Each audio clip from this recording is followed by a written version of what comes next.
Hey everyone, this is Stephen Strawn at Cast Iron Cookware, where you can find information to help you better collect, restore, and use cast iron cookware. Today I'm going to be comparing cooking a steak in a grill pan versus a smooth pan, and I'm going to be doing that coming right up.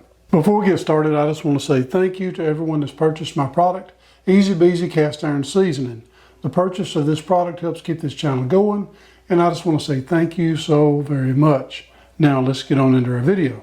Like anybody else, I like a good steak. Now I've tried cooking steaks in a lot of different ways. My favorite is in cast iron, but I've cooked them on the Blackstone. I've cooked them in the air fryer. I've cooked them in the oven. I thought I'd do a little bit of a comparison. Do grill pans do a better job than smooth pans? And I've been thinking about that a lot. So we're going to do a comparison. I've got a couple of nice ribeyes that I've gotten, and we're going to do some preparation here and get it ready. Now for the video, I'm not going to use any oils whatsoever, and I'm not going to do any basting. Now I love basting, do a butter baste on my steak when I'm cooking it, but I'm not going to do it today. I'm just going to keep it plain and simple. We're going to compare the grill and the smooth. So starting off, I have a fairly modern Lodge grill pan. It even has Lodge on the handle, so it's not an old piece. It's one that was given to me by my son a couple of years ago, and it does really nice. It puts the nice grill marks. You can put the steak or fish or whatever you're cooking down in there and put it kind of at an angle. Let it cook for so many minutes and then spin it, and you get those nice little diamond patterned grill marks, which is really nice. Now this other pan is a Birmingham stove and range square skillet. Now this one has square skillet written on the front of it. Some of the older pieces don't have that. This also has Made in USA. This is from the Century series, and even these with the long skinny handles, they have the prominent ridge on the bottom of the handle, even though it doesn't have a teardrop hanger hole. But this is a Birmingham stove and range from the Century series from the 1950s all the way up until 1991 when they went out of business. This is probably later. This is probably in the 70s, maybe even in the 80s, because it's not been milled, and it's not really harsh, but it's not smooth as a button either. Okay, we're ready to prep our steaks. The first thing we're going to do is add salt and nothing else. And my preference is Redmond's real salt. Redmond's does not have anything to do with my channel. It's just one that I personally prefer. But I like to use the kosher because it's larger grains. That way you can see how much salt you're putting on there. So we're going to do both sides. We're going to put it on a tray, put it in the refrigerator overnight. In the morning, I'm going to go in there and flip them over. And so halfway through, they'll get flipped one time. So let's pull the camera down so we can see what we're doing. Okay, I got 2 ribeyes, and these are probably about 14 ounces a piece.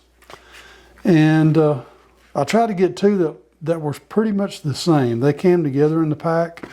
Now, even though I'm using Redmond's, I use this little container right here to pour my salt in there, because it's really hard to pour salt out of this thing and get it even. So here we go. I'm just going to shake it on there, and you can see how much you've got on there, and I'm putting a lot.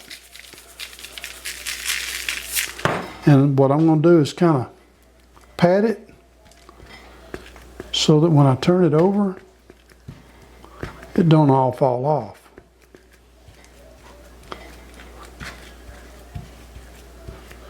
So now when I turn it over, you don't hear it falling all over the place.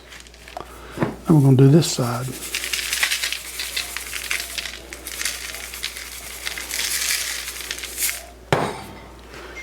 And we're going to pat this.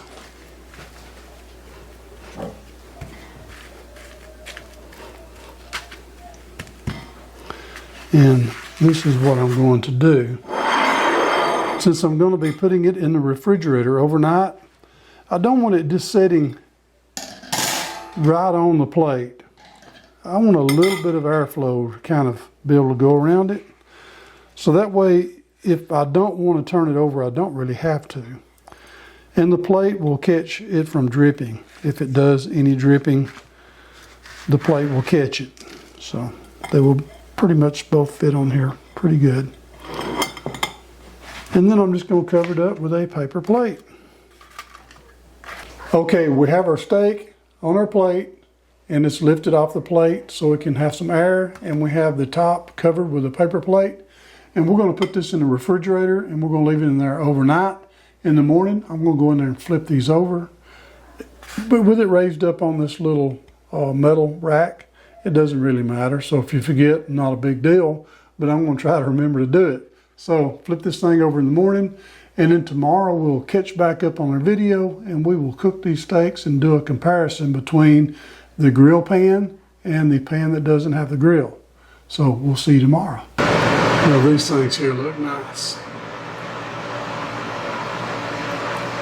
Okay, we'll have our stove eye on high. We're going to bring the skillets in there straight out of the oven one at a time, and we're going to put our steaks in there. And to make sure I'm making contact, I got this little Lodge bacon press or burger press, whatever you want to call it. So, and I'm just going to put it down on top just to make sure the steak is making contact with the grills. So one thing I've noticed, I've cooked it without that, and the steak will have the grill marks right in the middle but not around the edges. So I wanted to kind of fill out the lines a little bit. So I'm not really sure if that's going to be a plus or minus, but I'm going to do it on both. I do believe that the grill pan is going to take longer because there's less surface area compared to the smooth pan. So what I'm going to do is I'm going to put both of these pans in the oven at 500 degrees and let them both get to 500 degrees before I put them on the stovetop.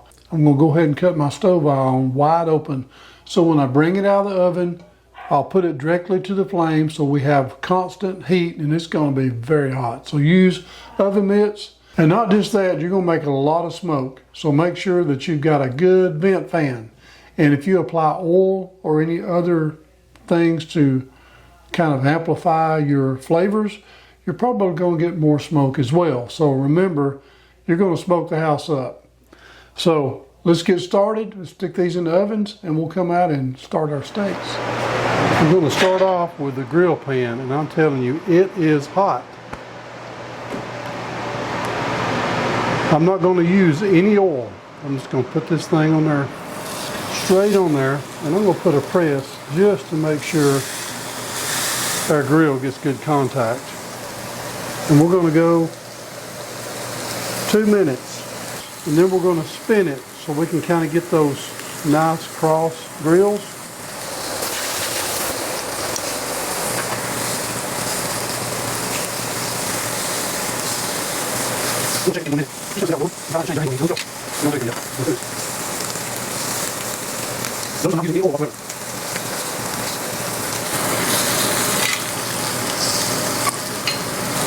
Okay, we're coming up on 2 minutes, and I'm going to take a look, see, and I'm going to spin it.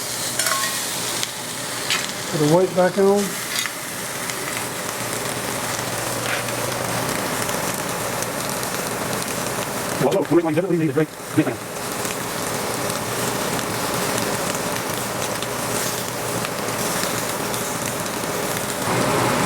Okay, we're at 2 minutes. Now we're going to flip it. I went ahead and washed this so that I don't have any cross-contamination.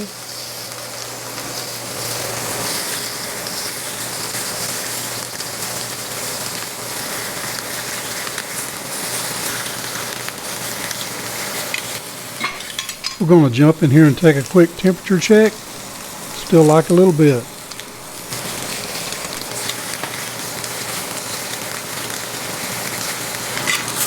Okay, we're coming up on 2 minutes again. And we're going to flip it this way.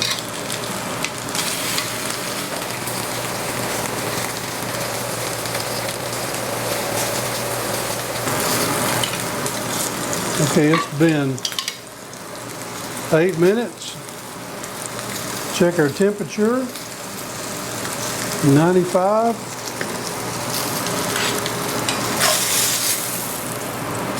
I'm going to go ahead and flip this thing over one last time.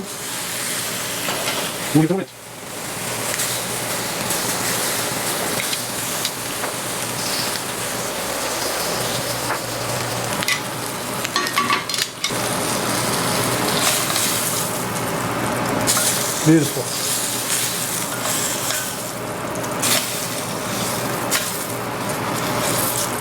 We're going to go ahead and put this thing on our board, let it rest. Meanwhile, we're going to get our other skillet.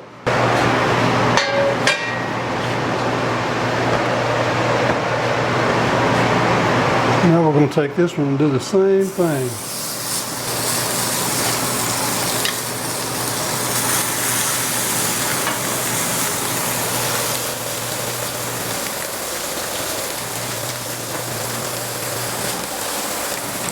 I believe this one may cook a little faster.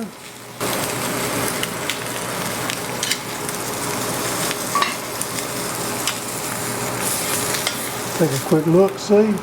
Yep. Instead of 2 minutes and spin it and 2 minutes and spin it, I'm probably going to go 3 minutes and flip it.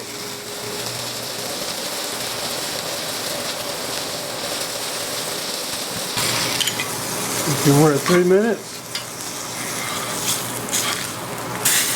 We'll flip it, and then we're going to do 3 minutes again.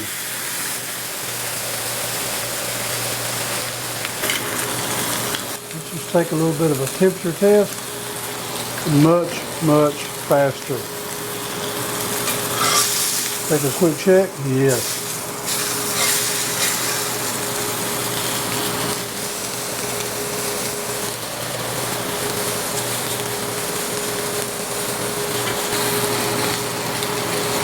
Coming up on 6 minutes. Take a look at our back side. That looks nice right there.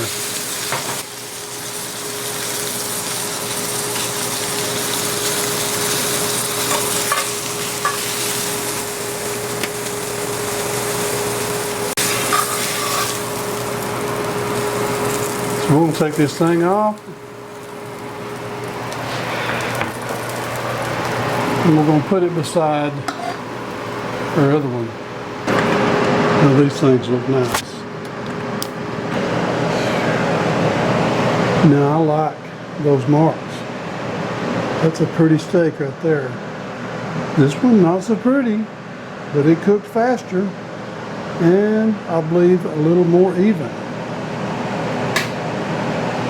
Okay, our first steak has had some time to rest. So we're going to take us a little cross cut right here.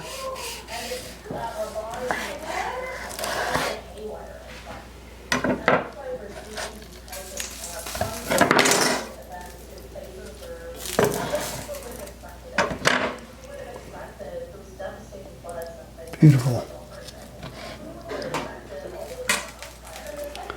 Now our second steak has had some time to rest.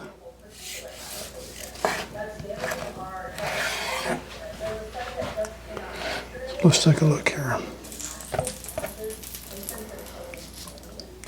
Now both of them looks great. I like mine a little bit on the rare side.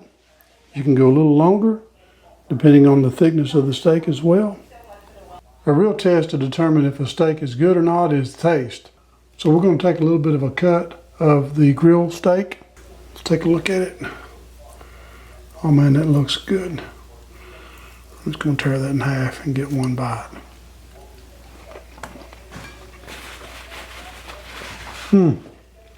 The crust is really good.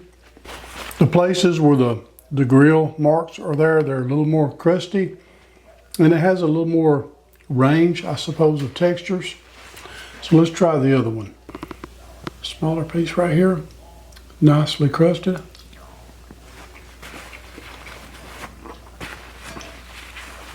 Just as good to me, either way.